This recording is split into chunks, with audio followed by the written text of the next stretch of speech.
Allez, No Estetica, hein, ça parle déjà, vous l'avez compris, on va parler d'esthétique. On est toujours à Zurich, hein, c'est une journée un peu zurichoise si vous nous suivez depuis tout à l'heure. On est très content d'être ici dans le quartier, je ne sais pas si on dit le quartier, mais on est en tout cas à Bellevue, à Zurich, bord du lac, plein centre de Zurich, dans une clinique, je ne vous dis pas, superbe. On est reçu par son directeur Luca Todeschini. Bonjour Luca. Bonjour. Merci beaucoup de nous recevoir chez vous, ici, dans cette clinique. Alors, c'est une clinique où d'entrée, mais on va en reparler, on se sent extrêmement bien. On n'a surtout pas du tout l'impression d'être dans une clinique. On a un peu l'impression d'être dans un showroom, comme ça, dans une visite d'appartement. Rien à voir. Peut-être, Luca, parce que cette clinique a toute une histoire, on peut dire ça comme ça.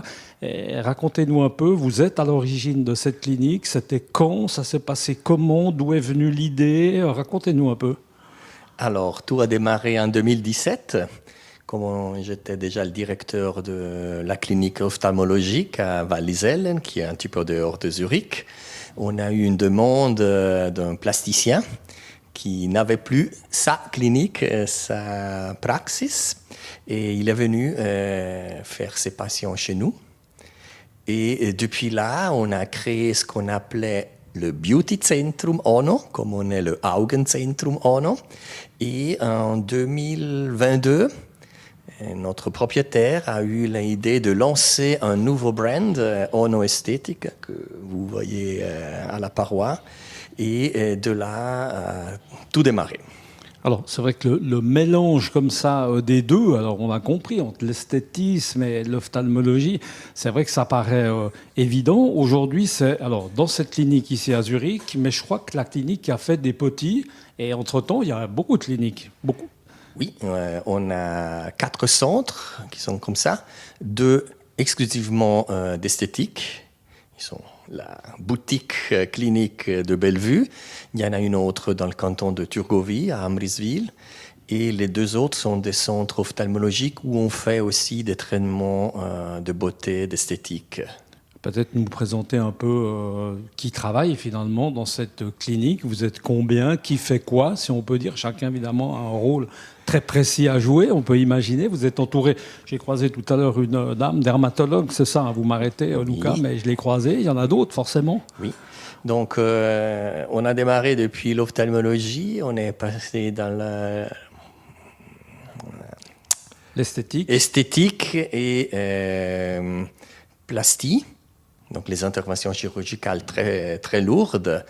Et on a maintenant aussi la dermatologie comme discipline médicale, mais aussi des compléments de cosmétiques et de traitements laser qui sont très à la mode aujourd'hui. Alors, qu'on comprenne bien, ici, typiquement, on est dans une salle. Alors, encore une fois, on ne se croirait pas du tout dans une ambiance clinique, hein, c'est justement, mais c'est bien sûr voulu. C'est une salle de consultation, hein, c'est ça, où après, on va envoyer, suite à la consultation, les gens dans d'autres cliniques pour faire évidemment du travail à ce moment-là, peut-être chirurgical, c'est ça, Oui. hein. Il y a différents traitements qu'on peut proposer ou on peut choisir. C'est certain que si c'est de la chirurgie, il faut être dans une salle équipée pour ça, homologuée pour faire des traitements chirurgicaux. Sinon, on a comme la chaise ici où le patient se met pour les traitements esthétiques classiques, Botox et hyalurone. Quand on est dans l'esthétisme comme ça, c'est vrai que c'est un domaine quand même qui est assez concurrentiel, hein, on ne va pas se cacher, il y en a beaucoup. Qu'est-ce qui fait la différence? Qu'est-ce que là, vous avez envie de dire, venez chez nous plutôt que finalement aller ailleurs? Qu'est-ce qui peut faire cette différence, par exemple? Nous sommes vraiment une clinique, donc on est dans le domaine médical. Tous nos traitements, nos suggestions démarrent d'une consultation médicale complète qui n'est pas seulement traiter la partie du corps intéressée ou souhaitée, mais prend aussi le train de vie que la personne a. Si on n'élimine pas les causes, c'est inutile de faire une piqûre. Après 6 mois, c'est le même effet. On est dans un domaine aussi, Luca, où tout avance très vite, hein, j'imagine, hein, enfin, en termes de traitement, en termes d'équipement, en termes j'allais dire de machines, hein, c'est pas tout à fait ça. Il faut être tout le temps à la pointe, là aussi, hein. Ça oblige, ma foi, d'être tenu au courant, de changer ça aussi régulièrement. Oui. Nous avons des lasers très avant-gardistes. On est bien sûr au top, la pointe de la technologie, car nous voulons donner un service qui se différencie beaucoup de ces beauty to go ou des choses comme ça. Important de dire parce que c'est vrai qu'aujourd'hui dans l'esthétisme il y a beaucoup de gens qui n'ont pas forcément la formation pour le faire, hein, des gens qui sont simplement esthéticiennes et qui font et ça peut être évidemment très dommageable, il faut faire très attention, tout ça doit être fait automatiquement par des professionnels, je crois que c'est très important de le dire. Hein. C'est une nouvelle loi depuis juin où les traitements laser doivent être faits par des personnels qui ont eu une formation adéquate.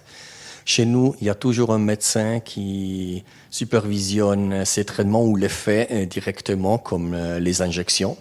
Comme vous l'avez dit, c'est quand même la jungle. Nous, on se distingue. C'est le médecin qui fait ça chez nous. Vos patients, sans donner forcément des noms, hein, forcément que non, vos patients, c'est quoi l'image du patient, des hommes, des femmes, il y a un peu de tout, les âges, peut-être nationalités, est-ce que chez vous, parce que les cliniques où on se déplace même du bout du monde hein, pour venir évidemment au bon endroit, quel type de clients ? C'est vrai qu'en Suisse, plutôt. En Suisse, il y a déjà une certaine timidité, si on veut, pour les traitements cosmétiques esthétiques.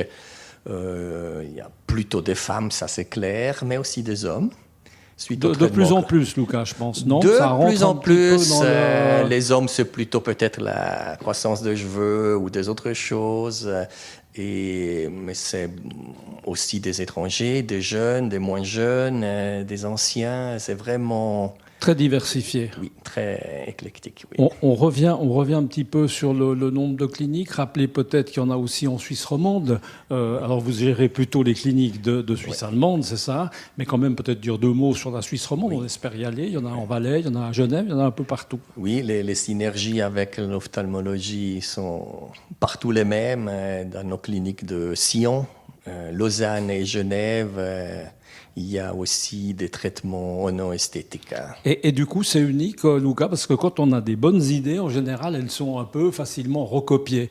Bon, ça permet de voir qu'on a une bonne idée si c'est recopié. Mais est-ce qu'il y a là aussi, il y a eu d'autres gens, d'autres cliniques qui se sont rentrés aussi un petit peu dans ce marché ? Intéressant.